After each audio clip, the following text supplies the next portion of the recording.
Hello नमस्कार दोस्तों, मैं नाम है प्रशांत सिंह और आज हम डिस्कस करेंगे जो सैनिक स्कूल का फॉर्म आया है उसको भरना कैसे है या कौन कौन लोग उसको भर सकते हैं। देखो, पहली बात तो कई लोगों को लिंक ही नहीं मिलता, तो जो हमने वीडियो बनाया हुआ है वो हम आपको जो ये वीडियो का इसके नीचे लिंक दिया होगा, आपको उसी पे जाना है, उसी पे क्लिक करना है तो ये फॉर्म आपको मिल जाएगा। जैसे मोस्ट केसेस में क्या होता है कि जो प्रीवियस ईयर का फॉर्म होता है ना वो आ रहा होता है या वो लिंक आ रहा होता है, क्योंकि गूगल में उसको बहुत बार क्लिक किया होता है ना लोगों ने, तो जब भी हम उसमें सर्च करते हैं तो हमेशा वो टॉप पे आता है। जो नया लिंक है वो उसमें आता नहीं है सर्च पे। ठीक है, दूसरी बात ये है कि कौन से बच्चे अप्लाई कर सकते हैं। देखो, जो कई बच्चे जैसे क्लास 6 में पढ़ रहे हैं या अभी 4th में पढ़ रहे हैं तो क्या वो भी अप्लाई कर सकते हैं। वेल देखो, यहाँ पे क्या ये मतलब क्लास से कुछ नहीं होता है, मोस्टली तो सारे बच्चे 5th में ही होते हैं, पर अगर मान लो कोई नहीं है 6 में है या 7th में है तब वहाँ पे एज देखते हैं। अगर बच्चे की एज 12 साल से कम है, अभी तो जैसे काउंट कब से करेंगे, आज से करेंगे? नहीं, बिल्कुल नहीं, आज से हम नहीं काउंट करेंगे उसको, हम 1 अप्रैल से काउंट करेंगे। 1 अप्रैल से पहले पहले तक वो मतलब 12 ईयर से कम होना चाहिए, तो हम उसी क्लास 6 का फॉर्म फिल कर सकते हैं।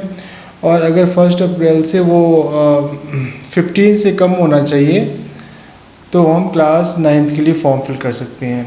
और जो उसकी मिनिमम एज है वो क्लास 6 के लिए 10 साल होनी चाहिए और क्लास 9th के लिए 14 ईयर का बच्चा होना चाहिए। ठीक है, अब 13 कंप्लीट हो जाए, 14 स्टार्टिंग में हो।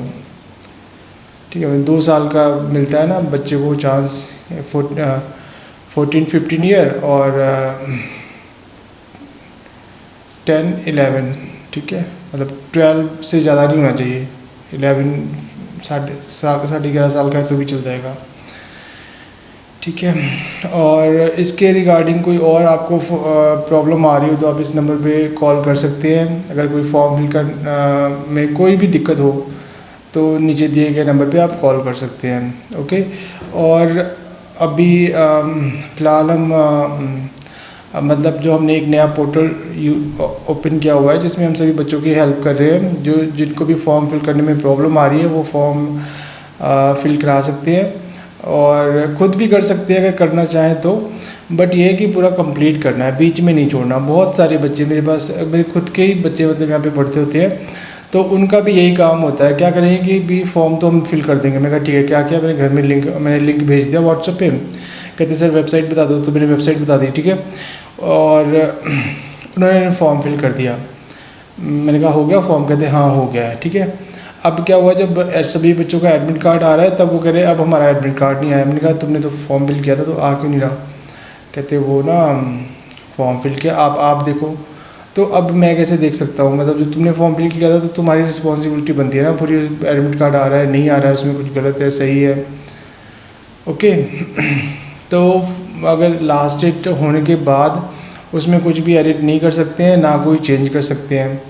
और 2 फॉर्म भी नहीं भर सकते हैं। अगर 2 फॉर्म भरे तो रिजेक्ट हो जाएगा। या चलो अगर मान लेते हैं आपने सेम नंबर से नहीं भर सकते, दूसरा नंबर यूज़ करना पड़ेगा। तो अगर आपने 2 नंबर और 2 जीमेल आईडी से 2 फॉर्म भी भर दिए तो क्या होगा उस केस में? वेल अगर आपने पेमेंट की हुई है ना तो दोनों में एडमिट कार्ड आ जाएगा। जैसे कई बच्चे क्या करते हैं कि एक में बहुत ही ज़्यादा गलत उसमें फिल कर दिया, कोई डॉक्यूमेंट समझ आया जहाँ पे डोमिसाइल भरना था वहाँ पे आधार कार्ड अपलोड कर दिया, तो बाद में फिर डोमिसाइल आ गया। आप कहते हैं यार अब डोमिसाइल उसमें अपलोड कैसे करें, बर्थ प्रूफ अपलोड कैसे करें? तो फिर वो एडिट नहीं हुआ।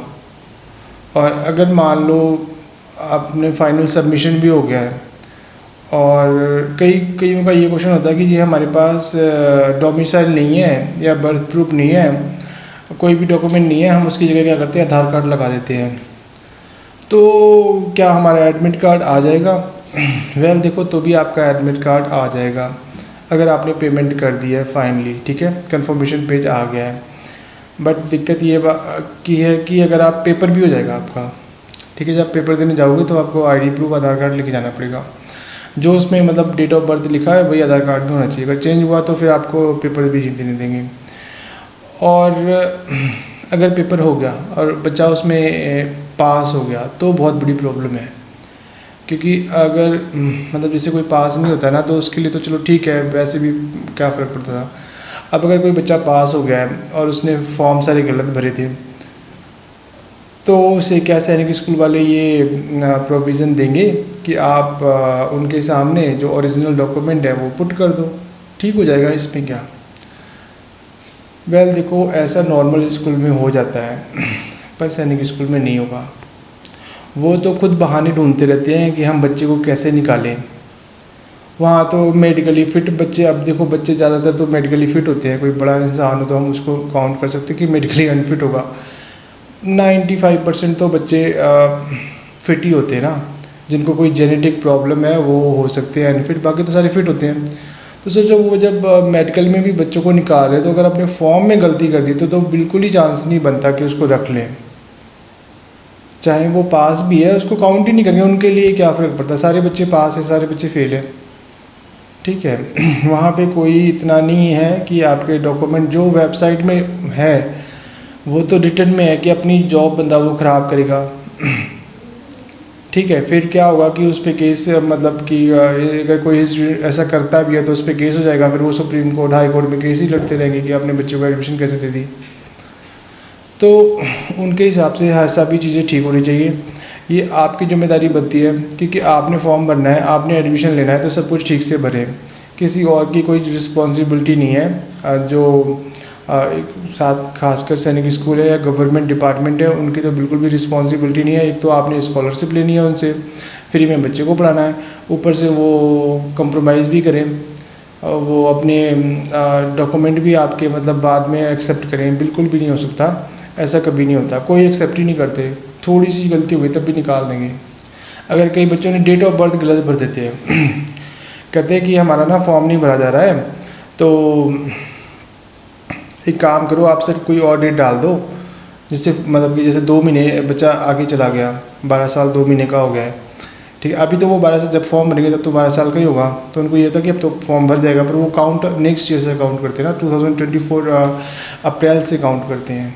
तो तब तक वो 2 साल आगे, 2 महीने आगे निकल गया, तो कोई बात नहीं बैक डेट में। पर उसमें ये दिक्कत होगी जब आप फॉर्म भरने जाओगे, फॉर्म एग्ज़ाम देने जाओगे, तब उसमें क्या होगा कि वो आपसे आधार कार्ड मांगेंगे। आधार कार्ड में जो डेट ऑफ बर्थ है फिर आपको वही दिखानी पड़ेगी। अगर उसमें मिसमैच हो गया तो फिर आपको पेपर देने भी नहीं जाने देंगे, फिर आपका पेपर ही नहीं होगा। एग्ज़ाम सेंटर में कोई उसको सही ही नहीं करेगा, क्योंकि अगर मान लो गेट से भी इंटर चलेगा तो जब अंदर जाओगे तो वहाँ पे भी जो टीचर होते हैं सभी चेक कर रहे होते हैं ना, उनका भी तो यही काम होता है कि सभी बच्चे के सिग्नेचर, थंब तो चेक नहीं होगा, सिग्नेचर, फ़ोटो और डेट ऑफ बर्थ चेक करना, फिर उन्हें जो ये OMR शीट है और जो क्वेश्चन पेपर है ये सब प्रोवाइड करना। प्लस बहुत जगह सिग्नेचर करने पड़ते हैं टीचर्स को, जो बच्चे की OMR शीट होती है उसमें सिग्नेचर होते हैं, और जो बाकी के डॉक्यूमेंट जाते हैं उसमें भी वो करते हैं। सभी की अलग अलग लिस्ट बनती है, कुछ एक स्कूल की बनती है जिसमें से बच्चों का नाम लिखा होता है, एक में सभी OMR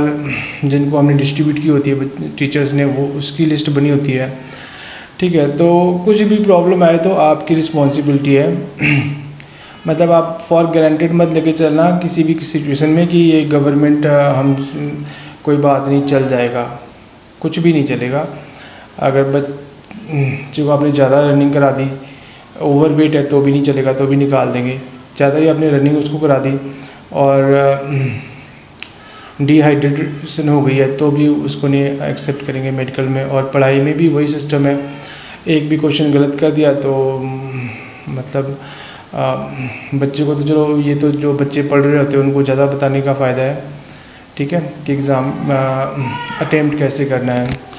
और बाकी आप लोग जो पेरेंट्स हैं वो तो बस यही कर सकते हैं कि अपने एंड से सारे डॉक्यूमेंट बिल्कुल फिल करने हैं, बिल्कुल सही फिल करने हैं। और कोई भी प्रॉब्लम आ रही है तो इतनी सारी एकेडमी है, सभी तैयारी करा रहे हैं, सभी फॉर्म भर रहे हैं, सभी कर तो रहे हैं। अब हर एक स्टेट में आपको मिल ही जाएगा कोई ना कोई, ठीक है। और ऑनलाइन कितने सारे लोग हैं, तो आप आराम से अच्छे से फॉर्म भरो, ठीक है। जो नॉलेजेबल लोग हैं, जो इस फील्ड में ऑलरेडी काम कर रहे हैं, सिर्फ उन्हीं से अपना फॉर्म फिल कराओ, या खुद करो तो पहले 1-2 वीडियो देख लो, कि हाँ भाई इसमें ये लिखा है, या जब फॉर्म फिल करना तो साथ साथ में वीडियो भी देखते जाना कि इसके बाद ये क्लिक किया, ये क्लिक किया, फिर ये क्लिक किया।